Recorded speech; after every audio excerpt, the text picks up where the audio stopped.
at me. Why are you here? Here, just outside Salt Lake City, Utah, 6-year-old Christina is reliving the night. It makes me so angry with you, I'd like to hurt you. To make you stop it so you would never hurt them again. But I don't hurt you. I won't hurt you. I love you and I don't hurt people that I love. Christina, there on the floor, is an adopted child who has been diagnosed with attachment disorder.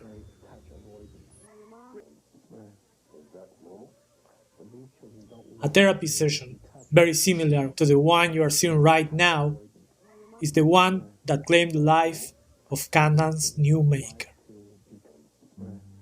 Candace Elizabeth Newmaker was a victim of child abuse, murdered during a 19-minute attachment therapy session, supposedly aimed to treat a reactive attachment disorder. The treatment included a script of rebirth, during which Candace was asphyxiated. Newmaker was born in Lincolnton, North Carolina, daughter of Angela and Todd Elmo. She, her sister, and her brother were separated from their parents by social services due to neglect. When she was 5, the parental rights of her parents were suppressed. 2 years later, she was adopted by Jean Elizabeth Newmaker, a single woman, pediatrician, and nurse practitioner in Durham, North Carolina.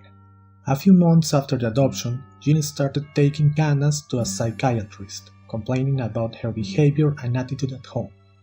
Though Candace was treated with medication, Jean reported that the girl's behavior got worse during the 2 following years, getting to play with matches and kill goldfishes.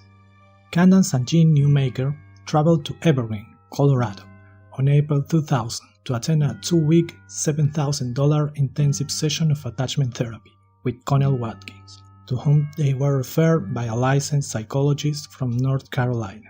Candace died during the 2nd week of Watkins' intensive sessions, in what has been called a rebirthing session.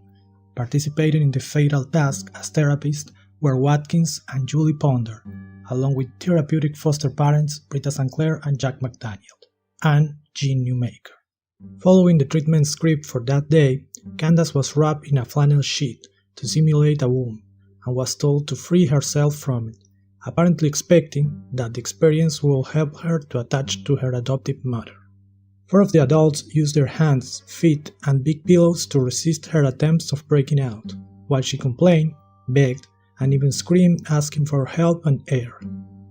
Candace indicated several times during the session that she was dying, to which Ponder responded, "Do you want to die? Fine, then die. Go ahead, die right now." 20 minutes after the beginning of the session, Candace had vomited and defecated in the sheet. Nonetheless, she was forced to stay wrapped. 40 minutes into the session, Jean asked Candace, "Darling, do you want to get burned?" Candace quickly responded, "No."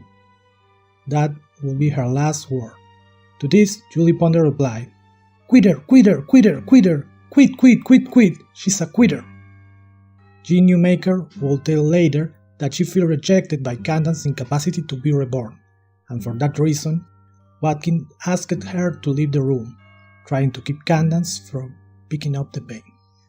Soon thereafter, Watkins asked the same to McDaniel and Britta Sinclair, leaving only herself and Ponder in the room with Candace.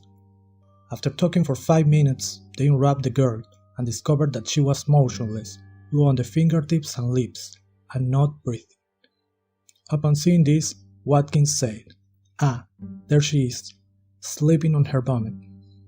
Then, the mother, who had been watching the scene through a screen in another room, noticed the colors of Candace and started doing CPR while Watkins called 911. 10 minutes later, when the paramedics arrived, McDaniel told them that Candace had been left alone for 5 minutes during a rebirthing session and was not breathing. The paramedics surmised that Candace had been unconscious and not breathing for some time. They were able to recover the pulse of the girl, and she was taken in helicopter to a hospital in Denver. Finally, she was declared brain dead the next day, as a consequence of asphyxia. Usually, the sessions were recorded by Watkins. Therefore, the complete 70 minutes of the fatal session, along with 10 hours of previous sessions, were shown at the trial of Watkins and Ponder. A year later, Watkins and Ponder were tried and convicted for reckless child abuse that resulted in death, receiving 16 years of prison.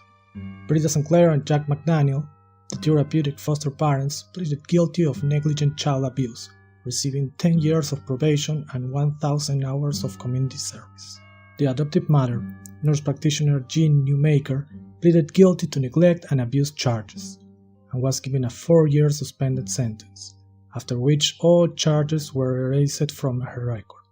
Watkins was paroled on June 2008 under strict supervision, with restrictions on contact with children or counseling work, having served approximately 7 years of her 16 years sentence.